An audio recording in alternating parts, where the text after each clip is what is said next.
Hey, what's up? Welcome and thank you for checking out this video. So last weekend we went to see three totally different movies.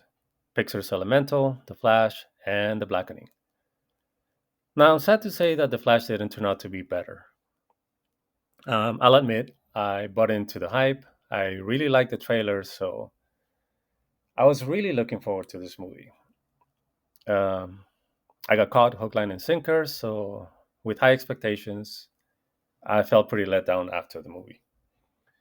Now, what's weird is that it's the complete opposite for Elemental, which I hated that trailer, man.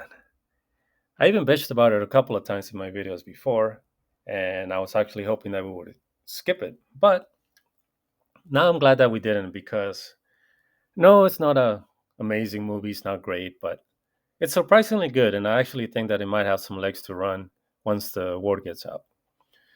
As far as The Blackening, highly recommended comedy. I know that the plot has been done many times before, but when it's done with such a good cast and they have good chemistry, it's laugh after laugh. Not just us, the whole theater was laughing. Everybody had a good time in this movie. Highly recommended. Now, let's talk about The Flash. Spoilers ahead. And I figure that, if you can't impress me, I kind of figure it's going to be a tough road because I'm a little bit more knowledgeable than a normie, but I also like to look for the good things in movies, especially superhero movies. I don't have burnout. I'm not streaming all these bad shows that they're showing. So I look forward to superhero movies. All I want is to be entertained. Don't fail me. I can try to find the good in it. Unfortunately, I feel like the bad outweighs the good on this one. Now, the things that I did like, number one, Kara, Supergirl, she was pretty badass. Not only does she look good, but her fighting scenes, her animation, her CGI, I liked it a lot. I really hope that DC, if they're hopefully looking to reboot, keep her because if you're looking for Supergirl, I think you found her. I don't know if people agree with me, but you let me know if you do or you don't. As far as anyway about what I do like, I know it's kind of corny, but I like cameos in movies. So seeing Wonder Woman even for a few minutes and Ben Affleck as Batman, his opening scene was really good, very well done. It got me excited. I thought I was going to be seeing something special. Um, Michael Keaton was awesome. I mean, look at the guy. I don't know how old he is, but he's still looking good. Hey, you want to get nuts? Let's get nuts. Look at his scenes. I mean, they look pretty awesome. Again, maybe the movie's not a complete waste, but it just could have been a lot better. Michael Keaton, he did his part and probably even lifted the movie. So maybe if they had more of him, it would have been better. But um, it's just not enough. After the opening stuff, I think the movie it just came to a complete halt. Just a slow grind, really. I even had to elbow Red Zoom a couple of times just to keep her awake. It's tough. It just feels like DC is just all over the place, and it shows that they have no direction. They don't know where they're going, so it's showing on their films. I feel like Marvel actually has laid down the red carpet for them to take over, but they're doing just as poorly, so it's not going anywhere. Um, you know, for me, I guess the plot was a little too hard to swallow. I Again, it's one of those things where it felt it was rushed, maybe put together by different people.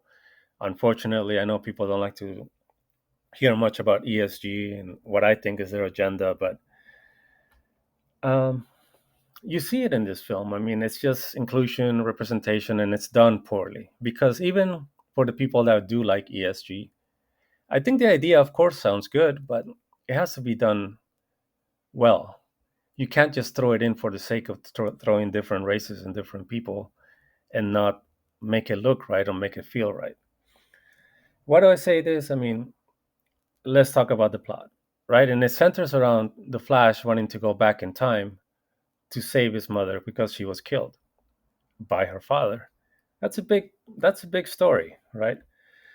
Um, I have to tell you my point of view since I am Latino, born and raised. So as I saw it in my reaction, as soon as I saw Maribel Verdú, who I really like, she's a beautiful woman. I think she tried to do her best, but it just didn't look right. I was shocked as soon as I saw her. I'm thinking like, oh, why is she there? It's like I know her. It's like, is the Flash Latino? It's like I never even thought about it. That's the thing. It's like it's not even a thought in my head to think what race is he, or is this even part of like what I should be thinking about? But you can't help it, of course, because they make her very Latina, very with her accent, with her mannerisms. But then you have these scenes where she's constantly just hugging him and saying, "Oh, I love you more, I love you first," type of BS. And that's just not part of our culture. I mean, I'm sorry. It's like I'm watching it happen, and it just looks really odd and offensive in a way, because the way I see it is like, if your mother needs you to go to the store to get a can of tomatoes for dinner, it just doesn't go that way. It's not like she's gonna say, "Oh no, I don't want you to go, or it's not safe, or give me a hug again." It's not like that. It's like your mother would call you and say, "Hey, I need you to go to the store and get a can of tomatoes for dinner. Now here's the money. You better bring back the exact change. Get out there and hurry up." Or she'll tell your father. That's how it will go down. Then you will go out, some kid will beat you up, take your money, and then you're gonna have to figure out a way to get the can of tomatoes. To me, that's how it goes down. It's none of this hugging and kissing this stuff here. It's like, it just feels so out of place, so superficial. The same goes for his supposed crush from college. That girl is, of course, she turns out to be black. They have zero chemistry together. It seems like she's just reading her lines and walking slowly. I'm supposed to believe that he had a huge crush on her. It didn't translate. Then you had, of course, his father, who, of course, is going to be white. And, um, if the father is the one who supposedly killed his wife and his mother, that's not a part of the story that you just throw in and we're supposed to like take it as it is. I mean, you have to kind of show us what would even lead up to this type of event. And you know maybe we're supposed to wonder whether he did it or not, or why would he do it. It's a big part of the story. You can't just rush it and make it seem okay, this is what we're going with. But they did. Lastly, just to hurry up here, Ezra Miller, I mean, I try to stay away from the drama. I know there's a lot of off-screen drama with him, so he's in hot water. So why did DC bring him? And on top of that, why did they double down on him? If people don't really like him, whose great idea was it to make two of them and have a whole movie of two annoying Ezra Millers? Um, I believe most people would feel that way. I kind of felt that way. It's like, okay, I'm trying to settle it down. Like, I know that he's maybe not as good with people. He says it during the movie, but too much of him talking to himself, and it gets tiring. Um, so, I mean, for us, The Flash sadly missed. Maybe I had too much high expectations, but DC and Warner Brothers, you have to reset this whole thing. I don't think DC is dead or should be dead. They just have to reset it, because what they're doing is just not working. But we'll see. I don't know. Maybe I'm wrong. You let me know what you thought about the movie. Now, let's talk about Elemental, which, you know, I gotta say, I mean, it started off good. A little slight spoiler is that they played a short feature of the movie Up, which is from the great days of Pixar, back when they were really good. And that got me in a good mood. I mean, that little feature was very heartwarming, very funny. So, being that I was expecting the worst to begin with from the movie, I actually started feeling like, oh, okay, well, let's see. Maybe Pixar is trying to turn things around again. Because Disney, as you know, has been doing a lot of controversial stuff. So, hey, I mean, I'm glad to say that we can be wrong in a good way. Elemental, no, it's not great again, but it is good. And again, I'll say again that I believe it actually may have a chance to recover once the word gets out. First thing to say, I mean, hats off to creating a whole new world. I mean, it's an interesting world with just plenty of cool, cute, and funny things to see. And it's unique, elementals. At least it's something different. Now, as for the story, I don't want to spoil too much. Again, I know that I believe people will actually go see this movie. I hope so. And yes, again, it's a story that's been told before. I mean, there's parts that I like where there's opposites attract. There's interesting characters from different factions and upbringings. So on the bad side, there is parts that I don't like because I feel like they're still trying to preach this concept of you doing better off not listening to your parents. And I will say that a million times over. I don't like that. I don't want corporations and Disney to be influential in a negative way or in a just don't mess with it. Families have to raise their kids the way they want to raise them. Um, but at least this time it wasn't done distastefully. I mean, they've been doing a lot of stuff that becomes like so controversial and polarizing. At least this time there is a good story that actually has makes sense and it has a decent finish. Um,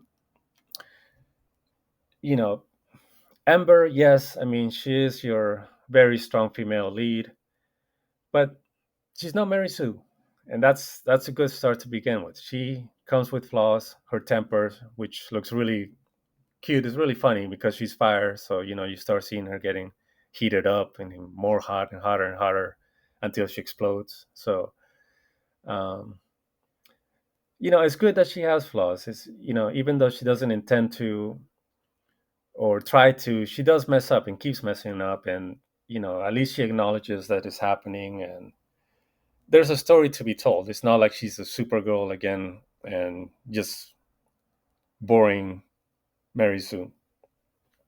As far as Wade, personally, I don't really like these soft male type of characters, but that's just preference. Because I mean, I have to admit they did a really good job with Wade. I liked him a lot. I ended up liking him a lot. He was important to the story. He has his strengths and weaknesses and flaws, and the trailer makes him look like he's a complete moron. He looks like useless, and that's why I didn't like the trailer so much. But it's not the case, actually. It's I bought into his story. He was very likable and funny, and yeah, I mean he cries a lot, but it has to do with the water thing. So at least it makes some kind of sense. And yes, it's more acceptable when it's actually a good story being told. Um, as far as the rest, yeah, I mean it was again well done. I don't want to spoil this one too much on the story. I will say that yeah, I mean actually there were some kids crying in the audience. It was I don't want to use the word funny, but it was good. I think you have a good movie when you have reaction from kids, right? It's okay to actually cry and feel something. We're human, and why not? You have a good teaching moment, and we hopefully see that Pixar will go in the right direction again. And I believe this is a start. This is good. It's good enough. We'll see how that turns out and what other people think. If you saw it, let me know what you thought about it. Lastly, real quick, I know this is getting long again, but the Blackening, just to give it a shout out again, because just in case you haven't heard about it, and um,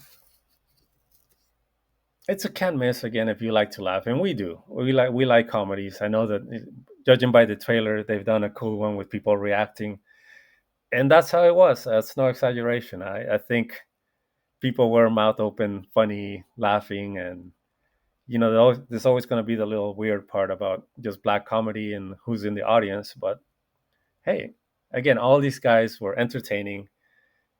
Her name, I'm sure she's pretty popular. I never seen her. Her name, she's Mayo X or something, the chubby girl, and she's just funny as hell. I mean, she's just the way these people are reacting on the audience is actually truthful, and I hope that people actually hear about this and go see it because it deserves it. It deserves it. It's very, very funny. All right, too long again. Sorry about that, but that covers all three movies.